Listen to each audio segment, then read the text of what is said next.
From Spencer, hi, Mr. Klavan. I listened to both your interview on the Bad Christian podcast and to the subsequent follow-up by the podcast with Propaganda, who I guess is a rap star or something. I don't know. But do you have any thoughts on the things they took issue with? They attacked me on the show. I didn't hear this until I got your letter, and then I started listening to it, and then I was called in to do the Father's Day show, so I didn't hear enough of it. The part that I heard, I thought was ridiculous.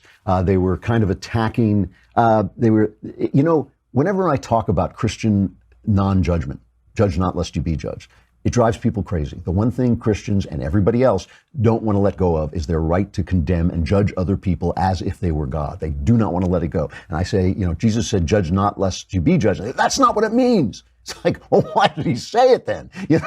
Why did he say it? The other thing that people don't want to let go of is their sense of victimhood. And what I heard the part that I heard on the Bad Christian podcast reacting to me was that nasty Andrew Klavan, he's going to take away our sense of victimhood. And they were talking about the fact that Black people do, in fact, suffer in America. And I never said they don't. What I said was, you can't solve the past, and wallowing in your victimhood is not going to help you. And that is just true. You have to let it go. And it's easy for me to say, this is one of the things that's so painful for them, is it's easy for me to say because I'm not going through it. But, just to give an example, I think it is different for a Black person to deal with a cop in America than it is for a white person to deal with a cop. I don't think that's the cop's fault. I think that's the fault of the criminals who are Black, who have taught that cop that he's got to take a little extra care with Black people. That is who you blame. But the thing about it is if you are going to wallow in that, if that's what your life is going to be about, you're going to have a crappy life. If your life is going to be waiting for history to come back and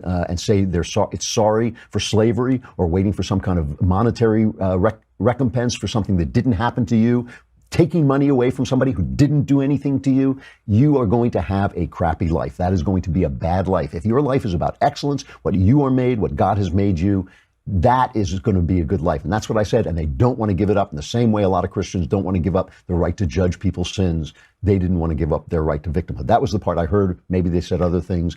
I'm not always right. Well, yes, I am. Come on. I could pretend to be modest, but that would be ridiculous.